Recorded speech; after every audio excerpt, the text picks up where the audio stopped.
కూడా 2-3 రోజుల కిందట కూడా ఫ్యాటల్ యాక్సిడెంట్స్ జరగడం జరిగింది. చాలా మంది రిస్కుల్లో ఉన్నారు.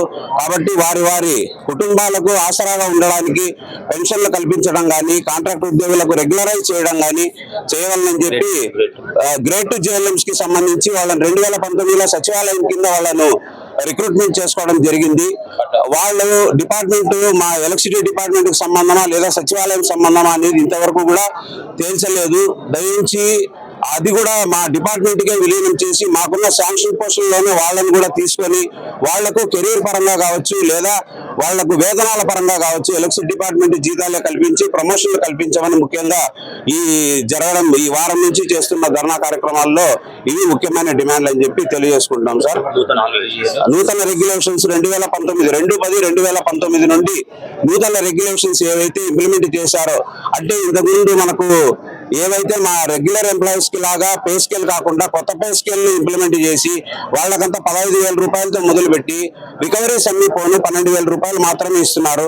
బయట కూలికి పోయినా కూడా రోజుకి 1,000 రూపాయలు వాళ్ళకు దక్కే పరిస్థితి ఉంది, అంటే 30,000 రూపాయలు దక్కే పరిస్థితి ఉంది. కానీ ఈ ఎలక్ట్రిసిటీ డిపార్ట్మెంట్ లో ఇంత ప్రమాదకరమైన పరిస్థితుల్లో పనిచేస్తున్నా కూడా వాళ్ళకు రోజుకి 400 రూపాయలు దొరకడం లేదు. ఇది సరైన విధానం కాదని చెప్పి తెలియజేసుకుంటున్నాము. మెడికల్ పాలసీ సార్, ప్రతి గవర్నమెంట్ డిపార్ట్మెంట్ లో సెంట్రల్ గవర్నమెంట్ నుంచి రైల్వేస్ తర్వాత స్టేట్ గవర్నమెంట్ లో అన్నిటికీ కార్డులు ఇచ్చున్నారు. ఆ కార్డులను డైరెక్ట్ గా తీసుకొని పోతే స్టార్ హెల్త్ కార్డ్స్ లేకపోతే వేరే హెల్త్ కార్డ్స్ ఏవైతే ఉన్నాయో అలాగా హాస్పిటల్ తీసుకుపోతే వాళ్లకు మెడికల్ ట్రీట్మెంట్స్ అందుతున్నాయి. కానీ మాకు ఇక్కడికి వచ్చేపాటికి క్రెడిట్ కార్డు సౌలభ్యం మాత్రమే ఉంది. క్రెడిట్ కార్డు అంటే అడ్మిట్ అయిన తర్వాత వాళ్ళ కొటేషన్ తీసుకొని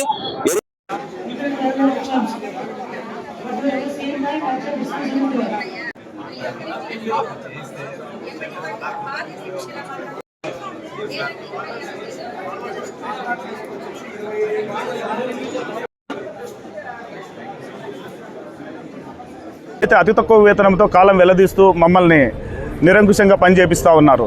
ఈ సందర్భంగా మేము ఒక్కటే తెలియజేస్తూ ఉన్నాం ఆంధ్రప్రదేశ్ రాష్ట్ర ప్రభుత్వానికి, అలాగే ఆంధ్రప్రదేశ్ విద్యుత్ యాజమాన్యానికి.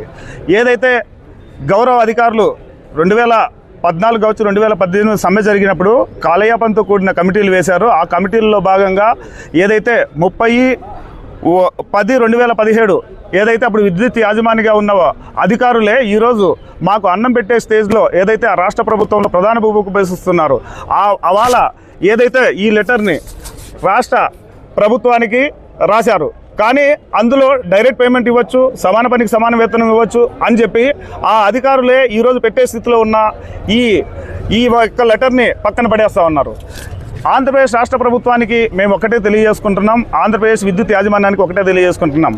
ఏదైతే దీర్ఘకాలికంగా ఉన్న మా సమస్యలు ఏదైతే సంస్థ ద్వారాగా నేరుగా వేతనం చెల్లించడం కానీ ఏదైతే పక్క రాష్ట్రంలో అక్కడ ఉన్న విద్యుత్ ఉద్యోగులని వాళ్ళు చేసిన సేవలు గుర్తించి అక్కడ ప్రభుత్వం యాజమాన్యం ఆదుకోవడం జరిగింది. అలాగే ఆంధ్రప్రదేశ్ రాష్ట్రంలో కానీ 8 ఏళ్ళు కావస్తున్న పక్క రాష్ట్రంలో న్యాయం జరిగినప్పుడు ఆంధ్రప్రదేశ్ రాష్ట్రంలో ఉన్న విద్యుత్ కార్మికులకు కానీ న్యాయం చేయమని చెప్పేసి వేలాది మంది కుటుంబాలకు మేము గలమెత్తి మిమ్మల్ని రిక్వెస్ట్ చేస్తూ ఉన్నాం. ఏదైతే తెలంగాణలో చేసినట్లు ఆంధ్రప్రదేశ్ రాష్ట్రంలో కానీ సంస్థలో విలీనం చేసుకొని సంస్థ ద్వారాగా నేరుగా వేతనం చెల్లించాలనేది మా ప్రధాన డిమాండు. అలాగే ఈ మధ్యనే ఏదైతే సుప్రీంకోర్టు ఇచ్చిందో 2016లో ఇచ్చిన అత్యున్నత న్యాయస్థానం ఇచ్చిన ఈక్వల్ పే ఈక్వల్ వర్గాన్ని ఇవ్వమని చెప్పేసి మేము ఈ యాజమాన్యాన్ని రిక్వెస్ట్ చేస్తూ ఉన్నాం. అట్ ది సేమ్ టైం ఈ మధ్య 2022 PRC అప్పుడు జరిగిన వేతన సవరణలో భాగంగా పర్మనెంట్ ఉద్యోగస్తులకి 100% వేతన సవరణ బకాయిలను చెల్లించడం జరిగింది.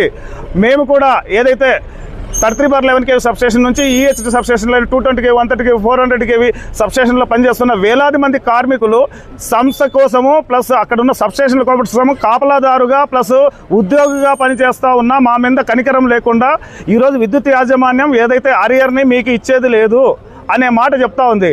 ఒకవేళ మేము గట్టిగా వినతి పత్రాలు ఇస్తే 20% ఇస్తాం, 30% ఇస్తాం, 40% ఇస్తాం అంటున్నారు. ఈక్వల్గా ప్రభుత్వం ఈ విద్యుత్ ఉద్యోగులతో పాటు కాంట్రాక్ట్ కార్మికుడు పనిచేస్తూ ఉంటే వాళ్ళకి 100% చెల్లించడం ఏంది, మాకు చెల్లించకపోవడం ఏంది అని చెప్పేసి ఈ యాజమాన్యం గుర్తించాలి.